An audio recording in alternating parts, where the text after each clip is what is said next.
that's the whiteboard with our to-do list for the 66 Bronco project with 4 weeks to go. And today we're focused on this corner over here because it is body on frame day, and I'll show you what that looks like.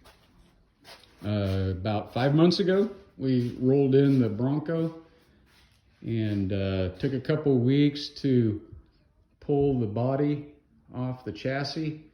So for the last 4.5 months, we've been working on both sides of the garage there, pretty much every day with a break at Christmas time. So lots of man hours to this point, but it's coming along.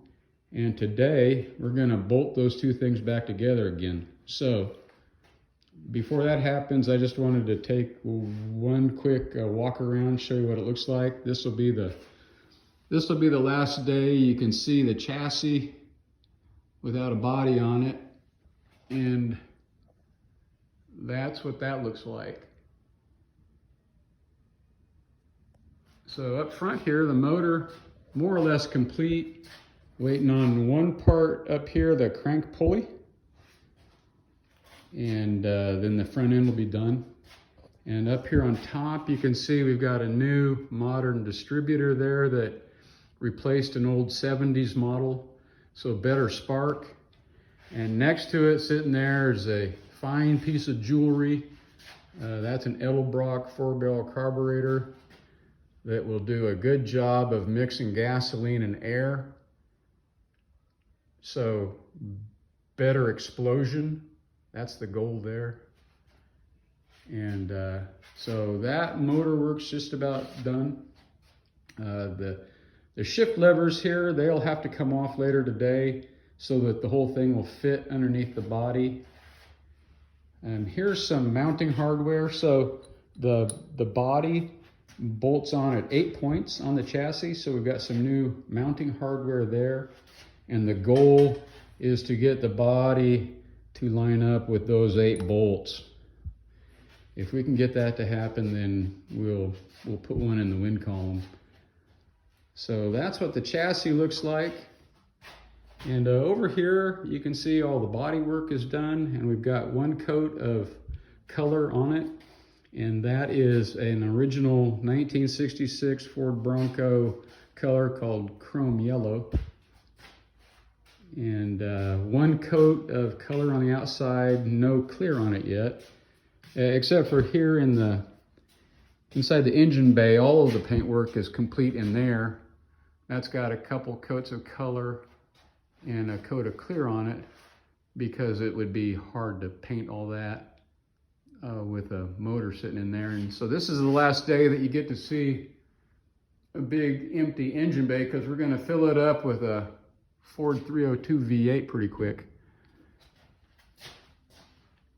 And then over here inside, the paint work is done as well. That's so we can keep working on the wiring and put the dash in. Once the dash is in, we can put the steering column in, get that hooked up, and then those pedals all hook up to something on the other side of the firewall there once we're sitting on the chassis. So there's a bunch of work there that can be done. And once we get these two things bolted together. And there's our little go-by model. And we're looking a little bit more like that every day. So that's good. That's our goal right there. And so later today, we'll get this body lifted up and roll the chassis under there. Your professionals will use hydraulics, but you can see we've got kind of a sophisticated block and tackle system going here. So we're going to do it the old school way and try to lift it up in the air like that. And then we'll be able to roll the chassis there. It's sitting here on dollies. So with a little effort, we can kind of push that around, and we'll get it rolled over underneath there, and hopefully get those 8 bolts to line up and call it a day.